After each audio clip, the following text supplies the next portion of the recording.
Hello, I'm Dr. Moore from the California Center for Reproductive Health, and I'm here with my assistant Kiki, and we are going to have a discussion about embryo freezing. Hello everyone, this is Kiki, Dr. Moore's assistant, and today we are going to talk about the embryo freezing process.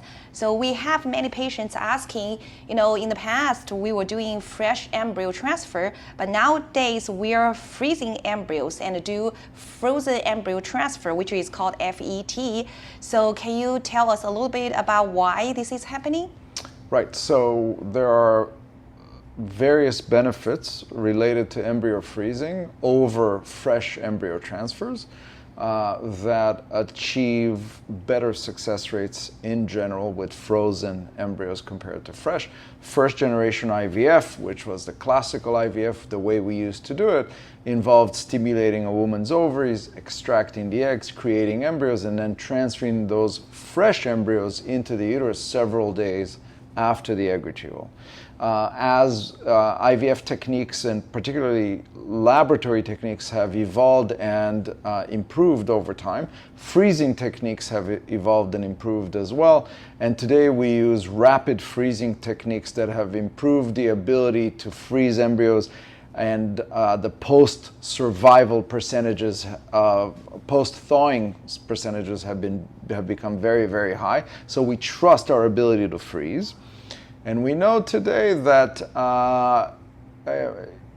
fresh embryos have a more difficult time implanting in the uterus because the hormonal milieu, the environment, is highly estrogenic and oftentimes highly progesterogenic, which means both progesterone and estrogen can be elevated during an IVF stimulation, which makes it less likely for an embryo to implant if it's transferred into the uterus under those conditions.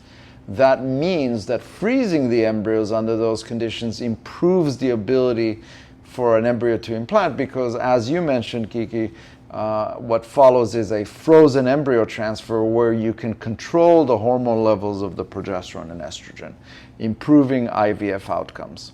So technically, the success rate of transfer, for freezing embryos is actually higher than the fresh embryo transfer, right? In general, that is correct. There are circumstances under which success rates may be similar. That mainly is related to very low dose stimulations where hormone levels are not elevated, and a fresh embryo transfer can result in success rates that may be as good as a frozen embryo transfer cycle. But in general, the way IVF is done in a standard manner today, with high levels of hormones reached, freezing of embryos and a frozen embryo transfer is an advantage over fresh embryos. Okay, wonderful, wonderful. And how many years do you think these embryos can be frozen?